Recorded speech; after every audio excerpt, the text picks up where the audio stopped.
Avis vascular centre మన దేశంలోనే the best varicose vein hospital. ఈ ఇష్టం వల్ల ఈ పిచ్చి వల్లనే చిన్నపిల్లల్ని సంవత్సరం కూడా నిండకుండానే ఆర్టిస్టులు చేసినట్టున్నారు కదా ఇద్దరిని.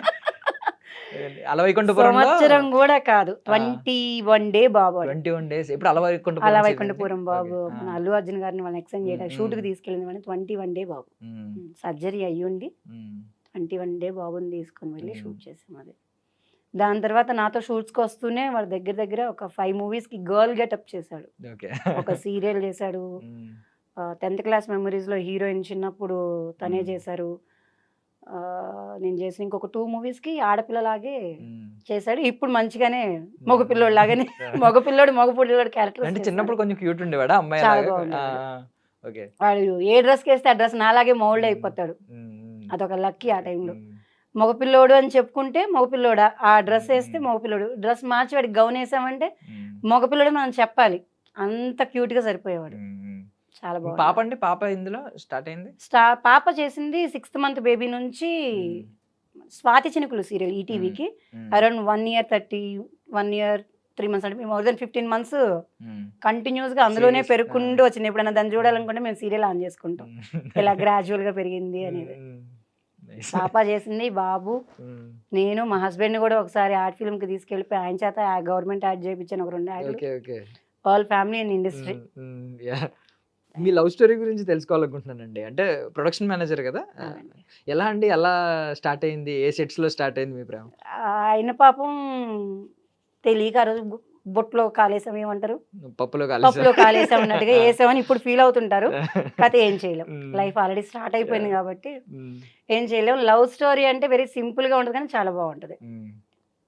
నేను జీనియస్ మూవీ కంటే ముందు ఓంకార్ గారిని కలవడానికి అని చెప్పి ఒక ఆఫీస్కి వెళ్ళినప్పుడు ఇప్పుడు పద్ధతిగా ఉన్నానండి, కంగారు పడకండి. అప్పుడైతే ఇక్కడ దాకా ప్యాంట్స్, స్లీవ్లెస్ బనీన్లు, కట్ బనీన్లు, టీ షర్ట్స్, లేదంటే జాకెట్స్, ప్లే బాయ్ ఒక రాక్ ఇలాగే ఉండేదని తప్పించి ఇట్లా ఇంత పద్ధతిగా అయితే ఉండేదని కదా. ఆ టైంలోనే ఆయన చూసారే ఈ అమ్మాయి అయితే బాగుంటుంది అనుకుంటా అని అనుకున్నారంట. అనుకున్న 1.5 year తర్వాత ఆయన షూటింగ్కే కలిశాను జీనియస్ మూవీకి. నేను అనుకున్నది ఈవిడే కదా, పెళ్లి చేసుకుందామని అడిగితే కొట్టిద్దేమో, ఈవిడ చూస్తే ఇలా ఉంది, కొట్టిద్దేమో, ఏం కాదు అడిగితే తూ బాగుంటుంది అని చెప్పి ఒక రోజు అంతా సెట్లో అనుకుంటూనే ఉన్నారంట. దగ్గరికి వచ్చి పలకరీయడానికి కూడా భయం వేసి. నెక్స్ట్ డే ఇద్దరం యాక్టివాస్లో, నేను యాక్టివాతో షూట్కి వెళ్తున్నాను, ఆయన నా వెనక వెహికల్లో వస్తున్నారు. నేను అడ్రస్ ఏదో మర్చిపోయానని చెప్పి ఎత్తుకున్నా. ఇక్కడ నుంచి లెఫ్ట్కి వెళ్తే అదేనండి షూటింగ్ ప్లేస్ అన్నాడు. నిన్నెవడు అడిగాడు రా అన్నట్టుగా ఒక లుక్ ఇచ్చా, అన్నోన్ పర్సన్ లాగా. అంటే నా వెనకే సేమ్ దాంట్లోకి వచ్చారు. మనము బండి లోపలికి వెళ్ళాలంటే మాల్లో సంతకం పెట్టాలి, మన నెంబరు, ఫోన్ నెంబరు, పేరు రాస్తాం కదా. నా నెక్స్ట్ బండి అయిందనమాట. ఆయన పేరు, ఆయన బండి రాయడం కంటే ముందు నా పేరు, నా నెంబర్ని ఫీడ్ చేసేసుకున్నారు బ్రెయిన్లోకి. చేసుకున్నాక లొకేషన్లోకి వెళ్ళిపోయి లొకేషన్లో స్టార్ట్ చేశారు. మీరంటే నాకు ఇష్టం అండి. నేనంటే మీకు ఇష్టం, సర్లే ఎవరోలే, నేను మీతో ఫ్రెండ్షిప్ చేద్దాం అనుకుంటున్నానండి. షూట్లో ఎవరోలే కాల్ చేస్తున్నారు, కరెక్ట్గా అయితే మాట్లాడుతుంటే కట్ చేస్తున్నారు. డౌట్ వచ్చింది, మనకున్న దేవుడి దేవుళ్ళ చిన్న చిన్న తెలివితేటలకి ఈ స్పాట్లో నుంచే ఎవరో చేస్తున్నారు. నేను కాల్ చేసిన టైం చూసి కరెక్ట్గా ఆయన కాల్ నార్మల్గా జేబులో పెట్టుకుని ఎవరైనా నుంచో అలా చూసేవాడు. ఏదో ఈ మనిషి మీద టార్గెట్ ఉంది, నేను అనుకుంటా కాదు పాపం, ఈయన అసలు మనిషిని దగ్గరికి వచ్చి మాట్లాడతలేదు, ఇంత ఇన్నోసెంట్గా ఉన్నాడు, ఈయన అయ్యుండెళ్ళే అనుకొని మళ్ళీ ఎతుకుతున్నా. తెలివిగా నా ఎదురుగానే నుంచొని నాకే కాల్ చేసి ఫోన్ జోబులో పెట్టుకొని మాట్లాడకుండా నా ఇంకా చూస్తుండేవాడు ఆ రోజు అంతా. 99.999% కన్ఫర్మ్ అయింది ఈయనే. నేను ఆయన కంటే పెద్ద తెలివిగా రింగ్ చేసేసి నేను ఫోన్ ఒళ్ళో పెట్టేసుకొని నేను ఆయన ఇంకే చూస్తూనే ఉండేదాన్ని, ఈడేమైనా ఫోన్ ఎత్తుతాడా అని. ఆయన నాకంటే తెలుగుగా ఫోన్ ఎత్తేవాడు కాదు. ఫోన్ రింగ్ అవుతున్నా మనం ప్రెస్ చేస్తాం కదా, సౌండ్ రాకుండా ఇలా ప్రెస్ చేసేసి సైలెంట్గా నుంచునేవాడు. దొరికెళ్ళే దొంగ అనుకున్నా. సాయంత్రం వెళ్ళేలోపు చిన్న కౌంటర్ వేసాను, పాపం భయపడిపోయి నేను సాయంత్రం ఇంటికి వెళ్ళక ముందే ఫోన్ చేసి ఏమైందండి నన్ను ఎంత మాట అనేసి వెళ్ళిపోయారు. మీరెవరండి? అదేనండి నేను అక్కడ మాట్లాడాను కదా, మరి ఇందా ఫోన్ చేస్తే ఎత్తలేదు. లేదండి. ఎందుకు రింగ్ చేసావు? మాట్లాడదాం. ఎందుకు మెసేజ్ చేస్తున్నారు? రేపు కలిస్తే చెప్తా, డైరెక్ట్. ఏం లేదు, రేపు కలిస్తే చెప్తా. సరే, పద్ధతిగా ఉన్నాడు, మాట్లాడటం కూడా మంచిగానే ఉంది, వల్గర్ లాంగ్వేజ్ ఏం లేదు, కలవడంలో తప్పు లేదు కదా అనేసి వెళ్ళి కలిసాం. సహజంగా ఎవరన్నా బై లక్ మీకు ఎవరైనా నచ్చితే ఏం చేస్తారు మీరు? ఐ లవ్ యూ, అవును. ఇష్టపడుతున్నాను, నేను మిమ్మల్ని అన్ని సంవత్సరాలు చూస్తున్నా, ఇన్ని సంవత్సరాలు చూస్తున్నా, ఇవి అవి అని ఏవేవో చెప్తాం కదా. నిజం చెప్పాలంటే సొల్లు అంటాం. ఏం మాట్లాడలా. కాల్ చేసింది అయితే నేనే, మెసేజ్ పెడుతుంది నేనే. మీరు అలా తిడతాం బాగాలేదు, నేను మిమ్మల్ని పెళ్లి చేసుకుందాం అనుకుంటున్నా, మీకు ఇష్టమైతే చెప్పండి, మా వాళ్ళతో మాట్లాడి మిమ్మల్ని పెళ్లి చేసుకుంటాం. ఇంక అసలు మీకు ఇష్టమా, ఐ లవ్ యూనా, అసలు ఏది లేదు. ఆయన డైరెక్ట్గా అడిగింది. అప్పటికే నాకు 27 years. నాకు మ్యారేజ్ మీద చిన్న మెత్తు అంటాం కదా, అంత కూడా ఇంట్రెస్ట్ లేని దాన్ని. ఆయన ప్రపోజల్కి పడిపోయా సీరియస్గా. ఐ లవ్ యూ చెప్పినట్టయితేనో లేకపోతే తిరుగుదామంటేనో నేను దేనికన్నా అంటే స్కిప్ అయిపోయేదాన్ని ఏమో తెలియదు. కానీ ఒకటే మాట, కాల్ చేసింది నేనే, మెసేజ్ చేసింది నేనే, నేను మిమ్మల్ని ఇష్టపడుతున్నా, పెళ్లి చేసుకుందాం అనుకుంటాం, మీకు ఇష్టమైతే చెప్పండి, మా వాళ్ళని తీసుకొచ్చి మాట్లాడిస్తాం. Direct face to face. Okay, కొద్దిగా టైం ఇవ్వండి. పర్లేదండి, సాయంత్రం దాకా తీసుకోండి. చాలా షార్ప్. సాయంత్రం దాకా తీసుకోండి. మీరు నమ్ముతారో లేదో, ఆ నెక్స్ట్ డే మార్నింగ్కే నేను షూట్కి వెళ్తుంటే, లొకేషన్కి వెళ్తుంటే దారిలో ఒకసారి ఇక్కడ ఆగని మాట్లాడతానని చెప్పి అక్కడ ఆపేసి వాళ్ళ అమ్మగారి చేత ఫోన్ మాట్లాడించారు. మా అబ్బాయి అబద్ధం చెప్పట్లేదమ్మా, నువ్వంటే ఇష్టం అంట, సంవత్సరం నుంచి చెప్తున్నాడు, మీకు ఇష్టమైతే మేము వచ్చి మాట్లాడతాం. మేము వచ్చి మాట్లాడినా, మీరు వచ్చి మాట్లాడినా, మా అబ్బాయికి మీరు అంటే ఇష్టం అంటాం, పర్లేదు నీకు ఇష్టమైతే చెప్పు, చేస్తాం పెళ్ళి. అత్తయ్య గారు అరే నిన్నే ప్రపోజ్ చేశాడు, తెల్లారితే వాళ్ళ అమ్మగారితో మాట్లాడిచ్చాడు, సర్లే ఎంతో కొంత మంచోడు అయి ఉంటాడులే అని. మంచోడేలే. మా అమ్మగారికి చెప్తే మా అమ్మగారు వెరీ సిన్సియర్గా, లేదు మీకు మేనమామ ఉన్నాడు, వాళ్ళ పిల్లలు ఉన్నారు కదా, వాళ్ళ పిల్లలు ఇచ్చేస్తాను, నేను ఆల్రెడీ ఒకరిని ఇష్టపడ్డానని చెప్పి తీసుకొచ్చి నీ ముందు పెట్టాక వాడిని చేసుకుంటా వీడిని చేసుకుంటాడు, నేను చెప్పానా, నేను వీడినే చేసుకుంటా అనుకొని మధ్యలో ఒక 8 months అంతే. ప్రపోజ్ జరిగాక పెద్దవాళ్ళు వాళ్ళు మనము మా వాళ్ళు వెళ్ళి వాళ్ళ ఇంట్లో చూసుకొని జస్ట్ ఒక 8 months ఏమో గ్యాప్ ఉంది, 8 monthsలో చేసేసుకున్నాడు. ఇప్పుడు అయ్యో అని తలపడు. ఆ రోజు తెలియలేదు ఇంత రాక్షసు అని, ఇలా వెరీ లేట్ రియలైజేషన్. కానీ ఇప్పుడు ఏం చేయలేం. బట్ సినిమా స్టోరీ లాగా ఉంది ఇది కూడా. సీరియస్ గా చెప్తున్నా కదా, చాలా అది చెప్పుకుంటూ పోతుంటే అది ఒక ఇదిగా ఉంటది. అందులో కూడా ట్విస్ట్లు ఉన్నాయి. మ్యారేజ్కి బిఫోర్ వాళ్ళ ఊర్లో దసరా పండుగ, మన తెలంగాణ వాళ్ళు కదా, సిరిసిల్ల దగ్గర దసరా పండుగ చాలా బాగా జరిగిద్ది. మేము బేసిక్గా ఆంధ్ర తెనాలి, మనకు అసలు దసరానే తెలియదు. హైదరాబాద్లో ఉన్నామన్న పేరుకే కానీ అంత దసరా పండుగ బోనాలు ఇవన్నీ హైదరాబాద్లో చాలా తక్కువ కదా. వాళ్ళ ఇంట్లో ఊర్లో వాళ్ళ హంగామా చూపించుకోవడం కోసం అని చెప్పి వాళ్ళ అమ్మగారిని బతిమలాడి, వాళ్ళ చెల్లి వాళ్ళ పిన్ని గారు వాళ్ళ పిల్లల్ని బతిమలాడి, మా పిన్ని గారి వాళ్ళ అంటే చిన్నత్తయ్య గారి వాళ్ళ కూతురు ఫ్రెండ్ లాగా నన్ను ఇక్కడ నుంచి వాళ్ళు ఊరు తెప్పించుకున్నాడు కార్లో.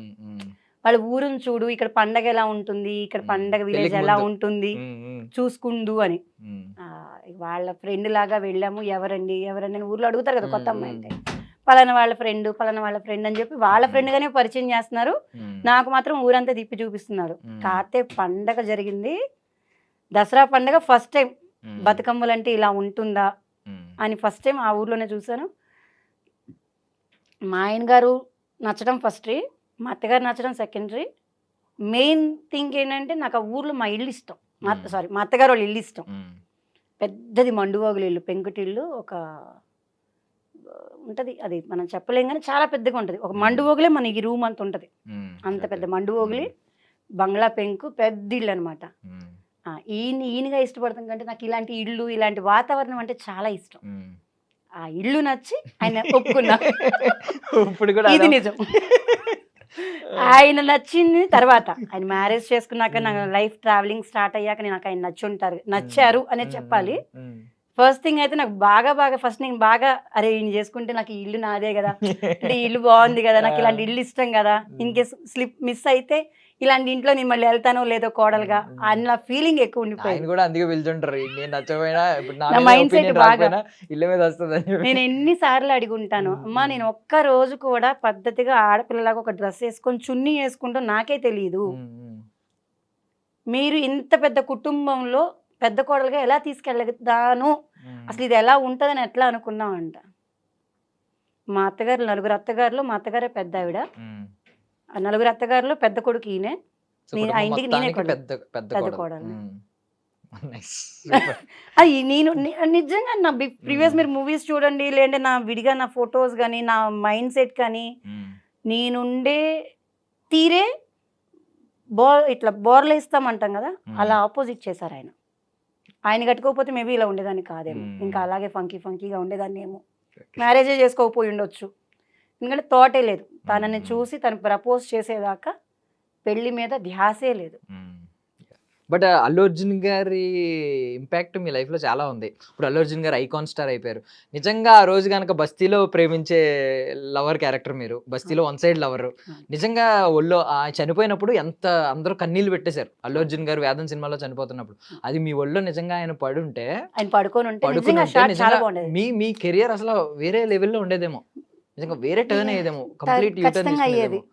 అది నా టైం బ్యాడ్ అనుకోవాలి అంతే. దాన్ని ఇప్పుడు మనం అనుకున్నా ఇది కాకపోతే నాకు ఎక్కడ హ్యాపీనెస్ అనిపించింది అంటే, క్రిష్ గారు అదే పనిగా ఫోన్ చేసి, సంధ్య మీ క్యారెక్టర్ తీసేస్తున్నాము, ఇది కారణం అని ఆయన చెప్పడం వల్ల బాధ అనేది ఎంత ఉన్నా హ్యాపీ అనిపించింది. అంటే ఒక గౌరవం ఇచ్చారు మనకి, ఒక ఆర్టిస్ట్గా, ఒక క్యారెక్టర్గా ఇది తీసేస్తున్నానని మనకు ఒక మాట చెప్పడం కూడా, అది ఆయన సంస్కారానికి నమస్కారం పెట్టాలి. అంటే మీకు మీ క్యారెక్టర్ కి ఒక ప్రాపర్ ఎండింగ్ డిజైన్ చేసుకున్నారు ఆయన మైండ్ లో.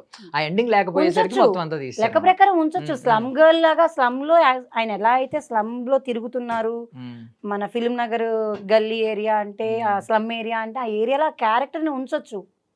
ఆయన అనుకున్న, మీరు అన్నట్టుగా ఆయన అనుకున్న క్యారెక్టర్ ఎండింగ్ లో ఈ క్యారెక్టర్ లేదు. మీకు అంటే నేను అనుకోవడం ఏంటంటే, ఇప్పుడు రఘుబాబు గారు చనిపోయిన తర్వాత ఒక డైలాగ్ చెప్తారు ఆ టైంలో, ఈడి చావలేదురా, చావే చచ్చింది అంటారు. అలా మీకు కూడా ఒక పవర్ఫుల్ డైలాగ్ పెడదాం, ఒళ్ళో ఒక వన్ సైడ్ లవర్ బాధ పెడదాం. ఆవిడ వచ్చి నుంచుంటారు, ఈవిడేంటంటే ఒళ్ళు అలా పెట్టుకొని ఇక ఏడుస్తూ ఉంటది క్యారెక్టర్. ఒక్కటే సీన్ మిస్ అయింది నాకు, ఓవరాల్ షూట్ మొత్తంలో ఒకటే సీన్ మిస్ అదే అయింది. అతను ఒక పాష్ గర్ల్ కోసం చూసాడు కానీ బస్తీలో అసలైన ప్రేమ ఉంది అన్నట్టు ఏదో ఒక షార్ట్ కన్వే చేద్దాం అనుకున్నాను. దీక్ష సేతు గారు ఆల్రెడీ వర్క్ చేసాము. ఆ ఫైట్ సీక్వెన్స్ లో కేబుల్ డబ్బులు ఇరా అంటే మొత్తం పరిగెడతారు కదా, ఆ పరిగెత్తే సీన్లరే నాకు డబ్బులు ఇవ్వాలరా, ఇవ్వకుండా ఉన్నాం, మళ్ళీ వీడి డబ్బుల కోసం కొడుతున్నారంటే వాళ్ళని ఎదురు అమ్మాయి ఫైట్ చేయడం. అందులో కూడా మీరు నేను ఒక విషయం చెప్పిన, ఇడ్లీ అమ్మే అమ్మాయి ఆ క్యారెక్టర్. ఆ క్యారెక్టర్ చేసినప్పుడు నేను చాలా ఫీల్ అయ్యాను, ఇది నా రియల్ క్యారెక్టర్ కదా, చాలా ఇదిగా వర్క్ చేసాం. అది పోయింది కాబట్టి మాట్లాడుకోకూడదు. చెప్పినా నమ్మటానికి డైరెక్టర్ గారు మళ్ళీ అవునరా అమ్మాయి చేసిందని చెప్పేది తప్పించి ప్రూఫ్ లేదు, అంతే కదా. ఆవిడ చేసింది అని ఎవరు చెప్పాలి? తీసిన డైరెక్టర్ గారు చెప్పాలి. నేను ఎన్నిసార్లు చెప్పుకున్నా నేను చెప్పుకున్నట్టే ఉంటుంది. అది ఈరోజు మన కోసం వచ్చి చెప్పేస్తే అంటే ఇదిలో ఆయన లేరు పెద్దవాళ్ళు, ఏదో ఒక సందర్భం రాకపోద్దా ఆ రోజు, అరే ఈ క్యారెక్టర్ ఆ రోజు అమ్మాయిని మేము మిస్ చేసుకున్నామని ఆయన చెప్పే స్టేజ్ లో నేను ఉండాలని ఎదురు చూస్తుంటా. అల్లు అర్జున్ గారిని లవ్ చేసే క్యారెక్టర్ అద్భుతం, ఒక సిన్సియర్ లవర్. అంతే కదా. సూపర్.